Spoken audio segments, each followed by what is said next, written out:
Hello বন্ধুরা, আশা করি সকলেই খুব ভালো আছেন। সো গাইজ, আবার একটি সুন্দর একটি রেসিপি নিয়ে আপনাদের সামনে হাজির হয়ে গেছি। গাজরের হালুয়া। আমরা বাঙালিরা সাধারণত বেশির অংশ পায়েস আমরা খেয়ে থাকি, কিন্তু গাজরের হালুয়া খুবই কম খেয়ে থাকি। তাই একবার অন্তত এই রেসিপিটি দেখে আপনারা বাড়িতে এই গাজরের হালুয়া বানিয়ে খান।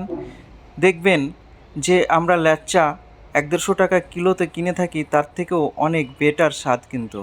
আর এটা একবার খেলে আপনার বারবার খেতে ইচ্ছা করবে বাড়িতে তৈরি করে। তাই আমরা এখানে ২টো গাজর আমরা নিয়ে নিয়েছি। তাই গাজরগুলো ভালোভাবে এইভাবে আমরা কেটে নিয়েছি। সো গাইস, তারপরে আমরা একটি কড়াইয়ের মধ্যে ২ টেবিল চামচ মতন ঘি আমরা ব্যবহার করেছি। আপনারা চাইলে আরও বেশি ঘি ব্যবহার করে এটা সুন্দরভাবে ফ্রাই করে নিতে হবে। তাই পরবর্তীতে আবারও ২ টেবিল চামচ মতন আমরা ঘি এর মধ্যে ব্যবহার করেছি এবং ভালোভাবে এগুলোকে ফ্রাই করে নেব।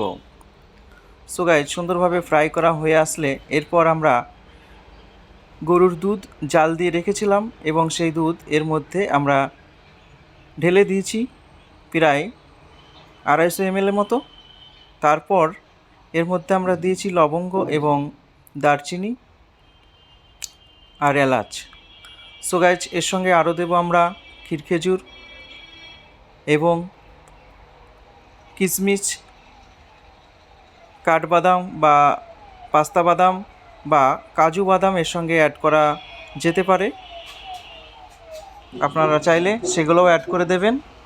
সেই সঙ্গে সঙ্গে আমরা দেব পরিমাণ মতন চিনি এর মধ্যে আমরা ব্যবহার করে ভালোভাবে এগুলোকে আমরা ম্যাক্সিমাম ৪ থেকে ৫ মিনিট কুক করে নেব এবং তারপর সর্বশেষ আমরা আবারও ২ টেবিল চামচ মতন উপরে ঘি দিয়ে দেব। সো গাইস, ভিডিওটি ভালো লাগলে লাইক দিয়ে সঙ্গে থাকুন।